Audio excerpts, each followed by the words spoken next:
जी अस्सलाम वालेकुम। क्या हाल है? तबीयत से ठीक है दोस्तों? क्या हो रहा है? ये मैं ज़रा आउटिंग पे निकला हूँ।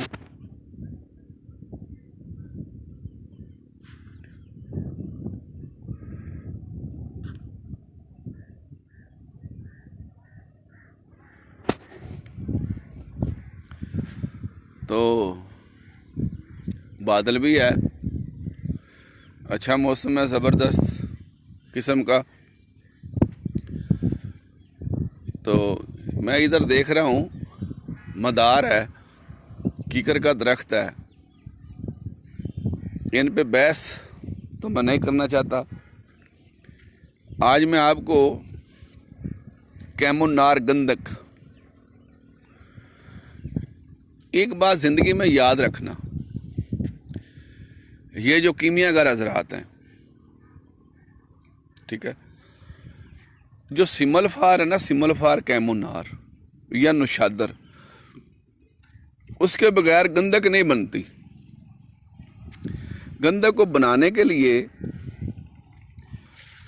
नुशादर और सिमलफार है, क्योंकि गंदक एक आग है, उसको जस्ट सिमलफार और नुशादर कैमुनार जो होंगे वो उसकी गंदक की आग को ठंडा करते हैं। सिमलफार, कैमुनार और नुशादर, ये दो चीज़ें गंदक की आग को ठंडा करते हैं। इसके अलावा अगर कोई शख्स आपको कहता है कि मैंने गंदक बनाई है बगैर नुशादर और सिमलफार के, मैं नहीं मानता। ठीक है, जो मैंने नुस्खा आपको बताने जा रहा हूं, मेहनत है, लेकिन लोगों ने सदियां लगा दी, साल हा साल से कोशिश कर रहे हैं, लेकिन गंदक को कैमुनार नहीं कर सके। तरीका बड़ा आसान है दोस्त, आपने 1 किलो गंदक आंवला सार लेनी है, 2 किलो भैंस का दूध लेना है, इसको पिसक करके गंदक आंवला सार को उस दूध के अंदर इसको हल कर लें और आग पे रखकर इसको पकाना शुरू कर दें। ठीक है, जब दूध 1 किलो रह जाए, दूसरे दिन फिर आपने किलो डालना है,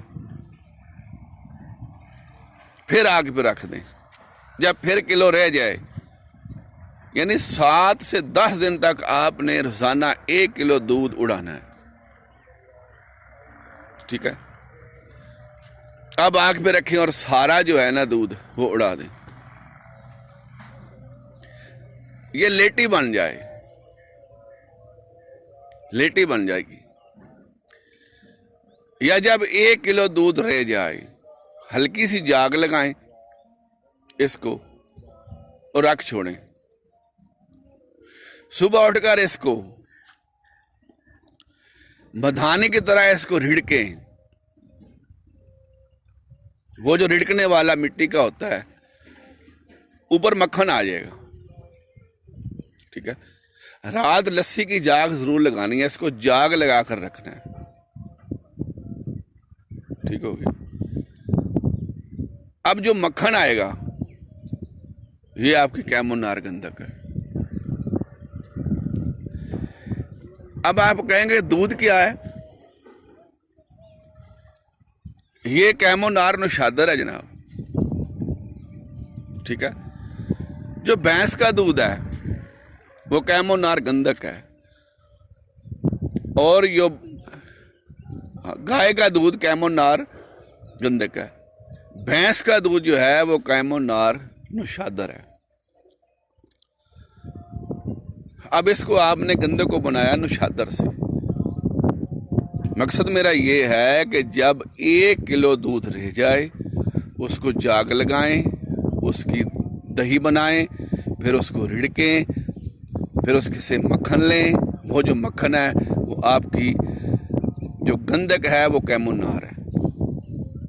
ठीक है, अब आपने 1 तोला ये मक्खन लेना है, 1 तोला आपने अबरक स्याह लेना है, 1 तोला आपने पारा लेना है मुसफ़ा। सबसे पहले आपने खर्ल करना है अबरक स्याह और पारे को। ये दोनों चीज़ें बावज़न होनी चाहिए, तोला तोला। इसको खर्ल करें। खर्ल करने के बाद आपने इसमें 1 तोला वो कैमोनार गंधक डाल देनी जो मक्खन लिया आपने। फिर इसको खर्ल करें। खर्ल करने के बाद किसी कप में रखकर पाव की बेदूध आग में इसको तशविया दें। फिर आधा किलो की बेदूध आग में इसको तशविया दें। फिर 3 पाव की बेदूध आग में इसको तशविया दें।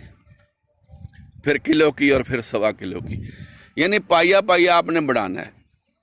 5 आपने इसको तशविया देने हैं, ठीक है।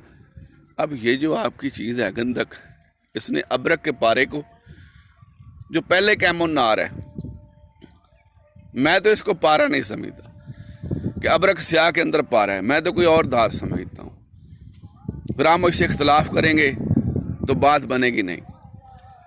तो ये समझ लें कि इस गंधक और कैमोनार आपके मुताबिक स्याह अबरक के पारे ने वो जो पारा 1 तोला डाला है उसको इसने शमस कर दिया है, ठीक है। अब ये 4 चीज़ें हैं, नुशादर, गंधक, अबरक स्याह और पारा। अगर ये पाउडर की शक्ल इख्तियार करता है तो ये रंग है पारे का, ये रंग है तांबे का। 5 तोला आपने तांबा लेना है, उसको चरख देना है। जब वो चरख खा जाए तो इसकी 1 रत्ती उसको लगानी है। आपका वो जो तांबा होगा वो जनाब शमस है। लो इसे बनाएं और इससे फ़ायदा उठाएं। पहले जो मैंने बात बताई है ना, उसमें आपने इसका मक्खन लेना है इस दूध से। जब आप इसको जाग लगाएंगे, सुबह उठेंगे तो फिर इससे मक्खन बनेगा, ठीक है। तो ये बनाएं जिस तरतीब से मैंने आपको बताया है, तो इससे जनाब आप फ़ायदा उठाएं।